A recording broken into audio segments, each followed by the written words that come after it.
Muy bien. Ministro Qué bueno. Daniela, ¿qué tal? Ahí está saludando. ¿Cómo está? Vamos a conversar, ministro, pero absolutamente de todo porque le ha tocado harto trabajo, harto viaje para allá, para acá con el tema de la reforma. Pero ¿cómo está usted? ¿Bien? Muy bien, ¿Sí? muy bien. Sí, muy bien. Imagínate, digamos, hace unos días atrás se logró un gran acuerdo en el Senado, en la Comisión de Hacienda del Senado, que es unánime, y eso es una muy buena noticia, porque siempre estos acuerdos que nos interpretan a todos, que se veían tan lejanos y ahora son una realidad, es una buena Ya que noticia. usted pone parte por ahí el tema, le pregunto directamente lo que es hoy día el gran tema nacional. Hoy día el cual cuestionamiento es que dicen que este acuerdo, se rumorea que este acuerdo impediría reunir los fondos que en un principio se habían proyectado por esta reforma tributaria. ¿Es tan así? ¿Qué fundamento hay para eso? Mira, Carmen Gloria, yo te diría lo siguiente. Quien te habla que el ministro de Hacienda trabajó 17 años en la dirección de presupuesto. Fui 4 años el director de presupuesto, y para que me entienda, el señor que hace los cálculos, el que ve el presupuesto, el que ve los gastos, el que ve los ingresos, hace las estimaciones de ingresos. Yo te puedo asegurar que el protocolo de acuerdo lo que hace, no solamente porque está escrito acá, digamos que nosotros vamos a recaudar 8.200 millones de dólares o 3 puntos del PIB, este protocolo nos asegura recaudar lo que nosotros prometimos en la reforma tributaria y eso es una buena noticia. Pero independiente de lo que se negoció, esa es la pregunta, yo creo que Carmen Gloria apunta hacia allá. Hubo negociación y la duda que a uno le queda en la casa es si esa negociación sacrificó recursos o no. Ninguno. Ya. Ninguno, porque eso fue parte de lo que el Ejecutivo colocó como reglas del juego para hacer esta negociación. Dijimos, mire, se mantiene la recaudación, se elimina este famoso FUT, este Fondo de Utilidades Tributables, donde se eludía, etcétera. Exactamente. Y justamente que paguen más los que tienen más. Y en ese marco es donde nosotros básicamente hicimos una negociación, hicimos distintas propuestas, fuimos flexibles y armamos un gran acuerdo que es hoy día unánime en la Comisión de Hacienda. Y por tanto, con convicción te lo digo, Karina, 8.200 millones vamos a recaudar con este protocolo de acuerdo. Ministro, de el tema de las tributaria. personas, nos vamos a hablar de una tributación balanceada. Explíquele usted a las personas que de repente ven, se quedan con tanto número, con el FUT, etcétera, que quizás es empresarial. Nos vamos a hablar de ello. ¿Es balanceada? ¿Va a ser balanceada la forma tributaria? Sí, va a ser balanceada porque tú te acuerdas cuando estuvimos acá Sí. y dije que nosotros íbamos a volver si teníamos un acuerdo, así que yo estoy cumpliendo. Sí, muy bien. Muchas gracias, ministro. Miren, Ignacio, es balanceada porque este sistema lo que hace, entre otras cosas, es proteger a la pequeña empresa. ¿Por qué las protege? Porque hoy día tienen una tasa de contribución, una tasa de impuestos, y la gran mayoría de la pequeña empresa, si no toda, digamos el 95% de ellas, va a quedar con la misma tasa o con los beneficios que están en el proyecto de ley. Y en este protocolo, con algo menor. O sea, se incluyen más beneficios de lo que existen hoy día. Por supuesto, no, eso es así, Nosotros hemos avanzado con ciertos beneficios que están acá en la línea de proteger a la clase media, vivienda, podríamos conversar algunas cosas. Sí, o también... Ministro, una consulta de la gente de la calle sobre la vivienda. Vamos. Ministro Arenas, ¿con la reforma tributaria se va a ver afectado el precio de las viviendas? Clarito. Clarito. Así lo Preciso.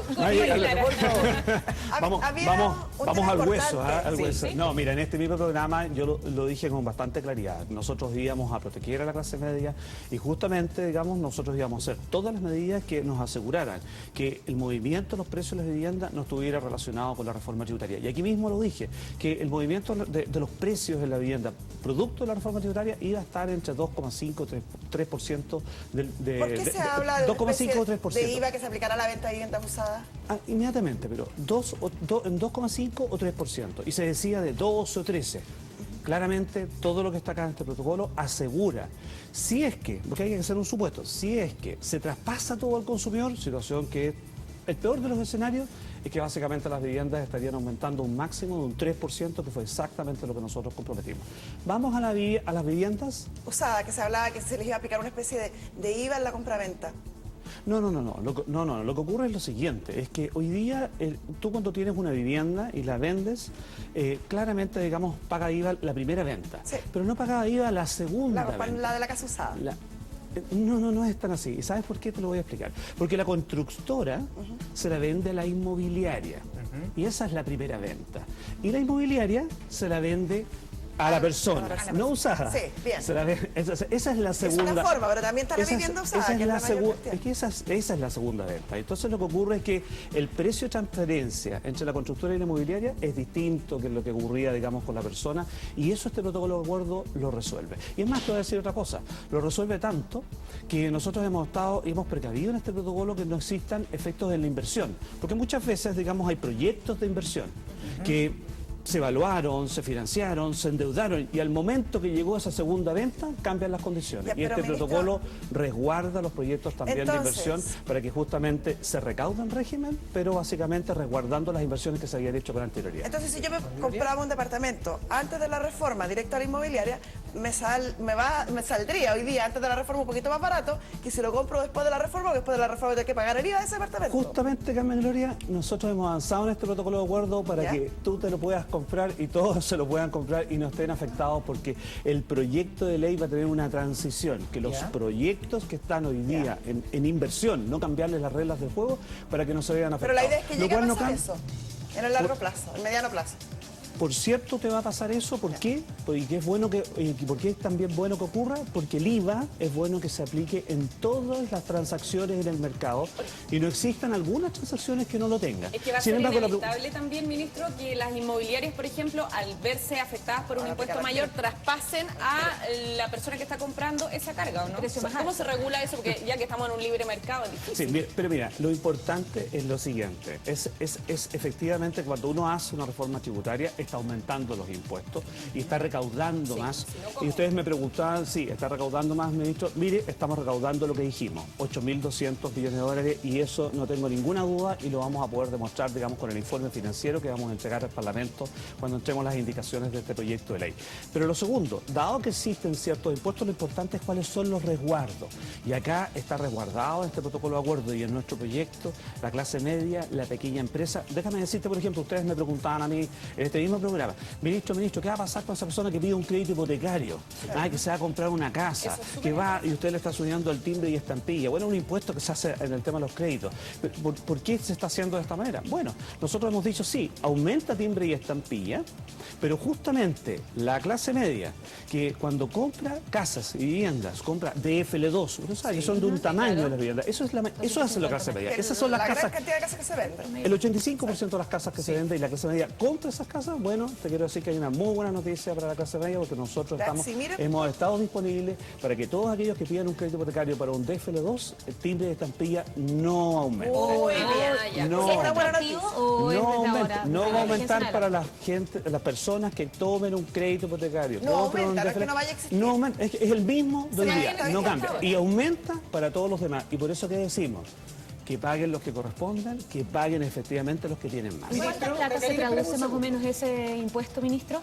Bueno, una cantidad de millones de dólares importante, pero claramente lo que está haciendo es que no están aumentando en los que son los que tenemos que proteger, la clase media y los más vulnerables, y esto se concentra en el 10% de más alto ingreso. tema Eso de la tampoco ha vivienda. cambiado con este protocolo. Me interesó, sí, me interesó el tema de la vivienda. Yo creo que la gente también está viendo este minuto. Hemos visto hartos informes de prensa, ministro, que dicen que las tasas de los créditos están bajando, la gente quiere aprovechar. Hoy día, ¿usted esperaría toda la reforma y la promulgación para que alguien pudiera comprarse una vivienda por el tema de los beneficios? A ver, mira, ¿sabes lo que está ocurriendo hoy día en la economía? La economía efectivamente está más lenta. Chile está creciendo, Chile sigue creciendo, pero a tasas que si uno lo compara hace 12 meses atrás es la mitad de la tasa de crecimiento. Y de una u otra manera, esto puede ser bastante técnico, pero el Banco Central lo que hace es regular la tasa de política monetaria. Entonces lo que se habla de un 4%, ha bajado en los últimos meses, digamos, de 5 a 4%. ¿Qué pasa cuando el Banco Central baja sus tasas?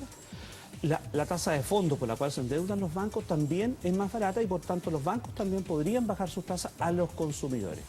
Noticias buenas en el Banco Estado. El Banco Estado, digamos, tiene unas ofertas muy buenas, digamos, Pero con si tasas usted se le fuera a comprar, ¿se la de compraría crédito. ahora o esperaría un poco más? Es que las tasas de crédito que hay hoy día, de crédito hipotecario en el Banco Estado, si usted me pregunta a mí, yo las Ahora. aprovecharía. Son ¿No cree que bastante sigan más bajando? bajas, Porque son bajaron un bastante, poquito. son bastante más bajas de lo que históricamente ha existido. Tenemos Pero hay otra otra pregunta noticia, para usted, ministro. pero hay otra A noticia ver, en otra viviendas pregunta, que es sí. bien bueno, porque ustedes también me lo hicieron acá. Sí. que era ¿qué le pasaba a una persona que lo está viendo y que quiere vender su casa?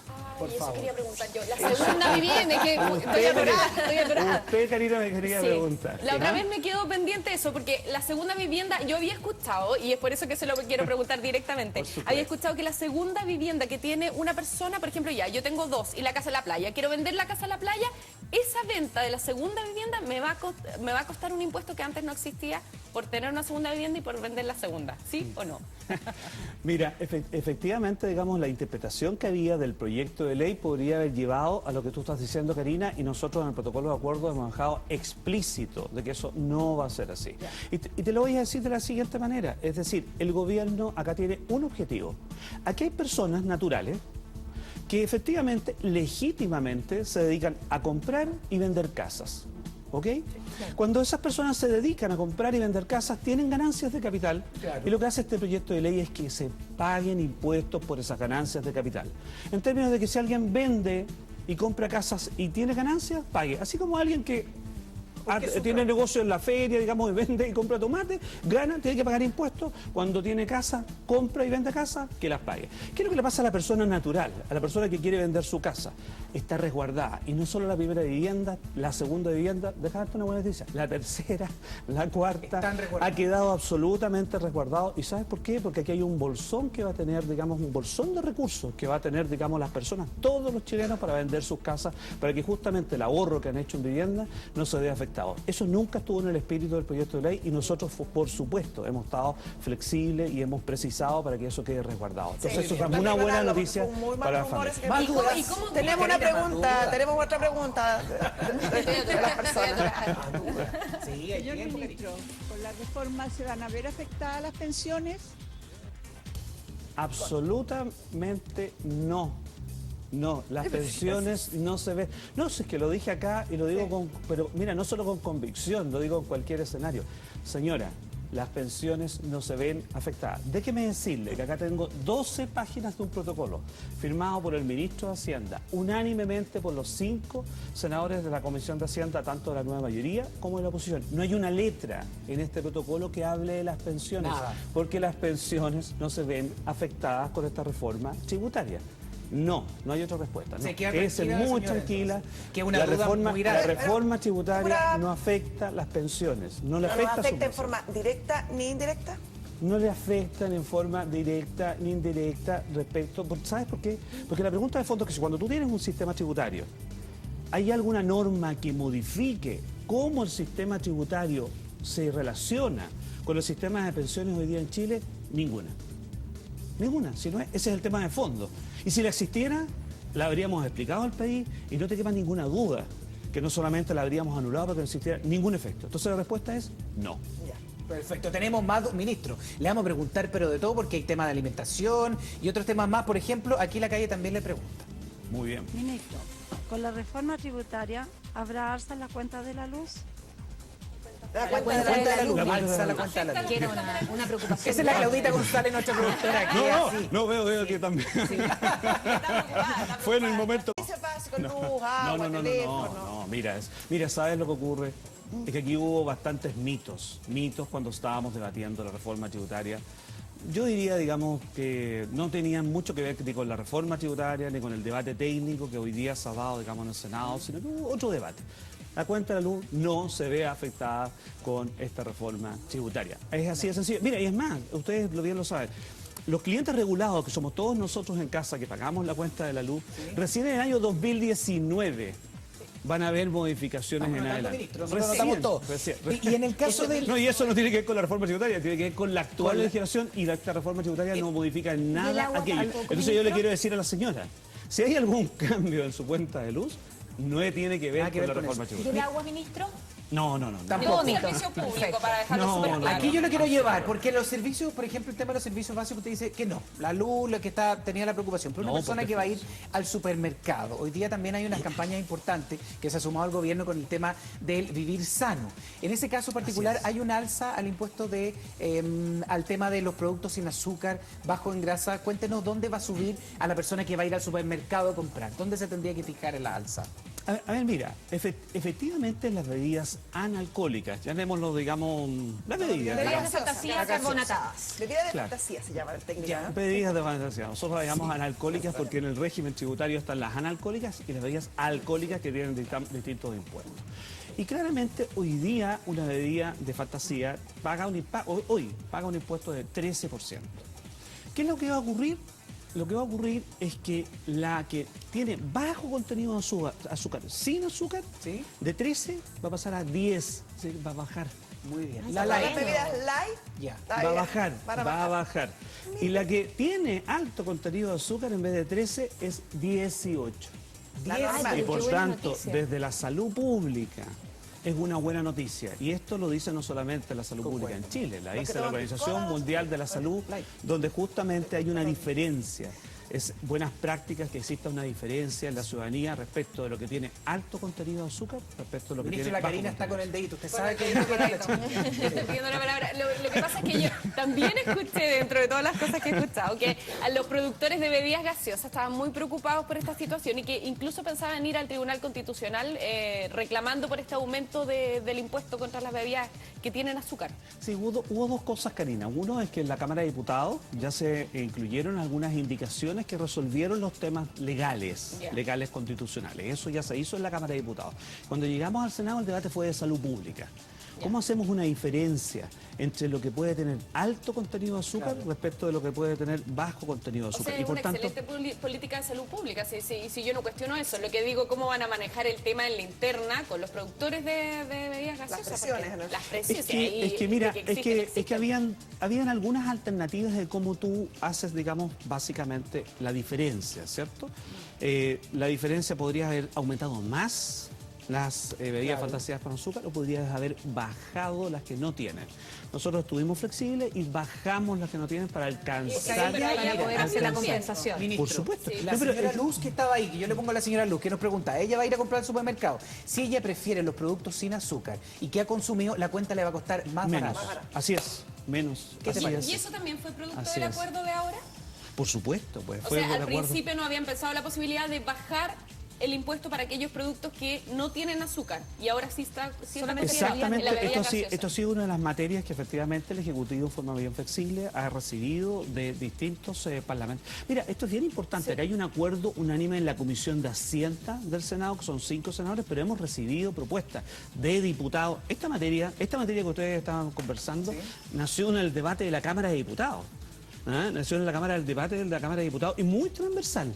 Y nosotros también recibimos propuestas de senadores, básicamente digamos que estaban relacionados con bancadas de la nueva mayoría, donde efectivamente nos decían, mire ministro, haga una diferencia mayor entre lo que tiene alto contenido de azúcar y lo que no tiene. Claramente, digamos, eso se podría haber hecho aumentando un poquito más los impuestos o bajándolo. Nosotros estuvimos disponibles a avanzar Se en una valoró señal mucho de el salud diálogo, pública. Se valoró mucho el Ministro, diálogo. hay otra ¿Sabes, Ignacio? Sí, diferencia- hemos valorado hay otra diferencia mucho que no- el diálogo y sabes, y esto es bien importante, hemos valorado un diálogo para avanzar en la implementación de la reforma tributaria. Es que esa es la Lograr clave. los acuerdos, mismo quien dice. Acuerdos Ministro, para avanzar hay en la implementación de la Hay otra reforma. diferencia que nos preocupa porque es un tema que casi prácticamente toda la semana nos da dolor de cabeza.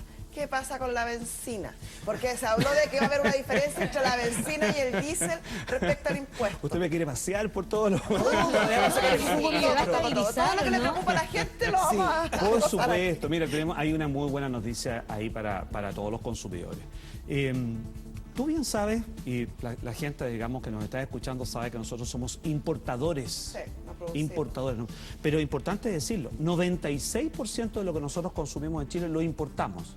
Y como lo importamos las fluctuaciones de precios también. No solamente importamos el bien, importamos los precios. Y los precios fluctúan a nivel internacional y eso es lo que nos hace básicamente que existan altas fluctuaciones. ¿Qué es lo que nosotros hicimos? No en la reforma tributaria, pero es un proyecto que lo aprobamos ahora en las últimas 3 semanas, que creamos el mecanismo de estabilización de precios de los combustibles, el MEPCO. ¿Qué te provoca? Parecido a la wincha que existía antes. Exactamente, pero la wincha, como tú bien decías, era muy amplia.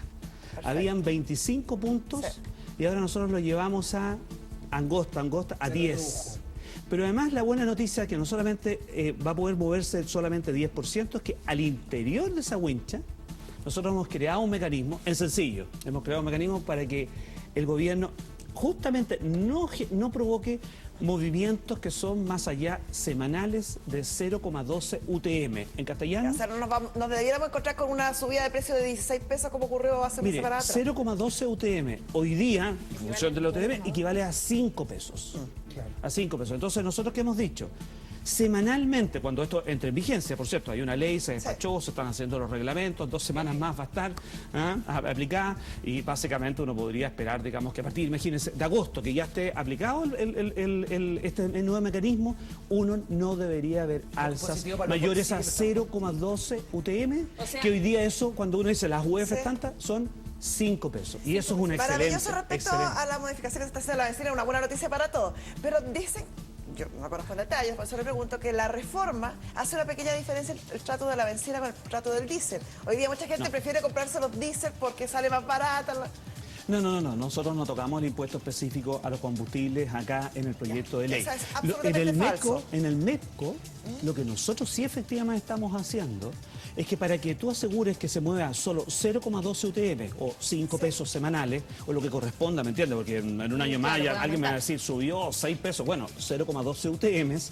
Para que eso ocurra, el Estado está disponible y el gobierno está disponible a tener una menor recaudación, disminuyendo transitoriamente el impuesto específico a los combustibles en su parte variable, justamente para que, si el precio tenía que aumentar 10, nosotros lo modificamos para que sea solamente 5 y el Estado deja de recaudar ingresos. Entonces nosotros lo que hemos dicho, estamos disponibles en ese proyecto de ley y en ese mecanismo a que ingresen menos recursos en el Estado para que los consumidores estén protegidos. Haciendo a esta hora de la mañana, ministro. Yo le tengo que traspasar también algunas dudas de Twitter, y la otra vez estábamos conversando en Radio Power con la Daniela, llamó un señor que tenía una panadería.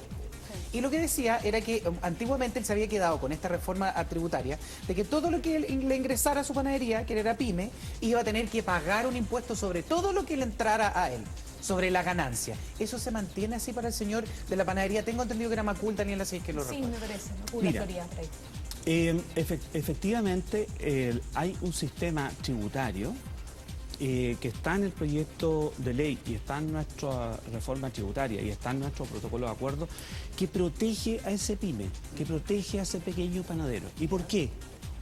Porque el régimen, voy a poner algo técnico, de renta atribuida, ¿qué es lo que hace al final del día? Aquí en Chile ahí está el impuesto que paga la panadería, que se llama de primera categoría, y el impuesto que pagan las personas, el panadero, el señor, que se llama, bueno, el impuesto, llamémoslo el global complementario, de las personas. Ese panadero, efectivamente, su tasa de impuesto va a ser más baja que el 25%. Y por tanto está protegido por el sistema. No importando si es que se le cargan o no todas las utilidades, está protegido. Pero además, le tengo una buena noticia, digamos, para el señor panadero. Comuníquesela, por favor. Se la comunico. Que básicamente a nosotros lo que hemos acordado en este protocolo de acuerdo es entregarle varios beneficios adicionales a la pequeña y mediana empresa. Entre otros, es que ese impuesto que pagaba en primera categoría como empresa, van a haber deducciones que al final del día van a hacer que pague menos. Y eso va a significar que va a tener un incentivo para su inversión y su ahorro. Ahí le contestó el ministro, caballero, como usted quería la otra vez. Ministro, antes que, por supuesto, nosotros tenemos que agradecerle, pero hay cosas que a usted a lo mejor le gustaría destacar de esta reforma a esta hora en la mañana de Chilevisión con nuestra audiencia. Fondos, por ejemplo, que yo creo que es el elemento más relevante. Para que no quede nada en el tintero. Claro, tanta plata que se va a recaudar, ¿en qué se va a utilizar? Mira, concretamente? vamos a decir en qué vamos a recaudar, pero si ustedes también me permiten decir una cosa bien importante que ha ocurrido con este acuerdo, que a mi juicio es histórico. Es un acuerdo transversal que permite entregar tranquilidad, certidumbre y ponernos a trabajar para que la economía hoy día, con esta buena noticia, se dinamice. Dicho lo anterior, vamos a recaudar 8.200 millones de dólares. ¿Para qué? Para financiar la reforma estructural a la educación, para financiar inversión pública en salud primaria, nuevos hospitales, ambulancias, inversión pública en salud. Es el programa de inversión pública en salud más grande que ha tenido Chile desde que existen estadísticas fiscales comparables. Estamos hablando que anualmente 1.000 millones de dólares se van a invertir en salud pública. Tercero, algo muy importante para los que nos escuchan los pensionados, el sistema de pensiones solidarias. Se va a avanzar en mejoramiento del sistema de pensiones solidarias. Y por último, algo que también es importante para la economía, que estas cuentas fiscales que están hoy día estructuralmente deficitarias, nos hemos comprometido a hacer ahorro público para que estén balanceadas balanceadas al término de la administración. Ministro B, cumplió el ministro de Hacienda, Alberto Arenas, que nos vino a ver a la mañana de televisión. Muchas gracias. Muchas gracias por la invitación. Pues, y estaremos aquí, por ejemplo, cuando salga el proyecto. Pero por favor, cualquier cosa nosotros. La Claudita González, que está ahí, la que le va a llamar ministro para catetear después de que venga. Sí, pues. Que nos dio ahí, vamos a estar revisándolo. Vamos a ser los primeros, por Muchas supuesto. gracias. Sí, seguimos con nuestros temas en la mañana de Chile.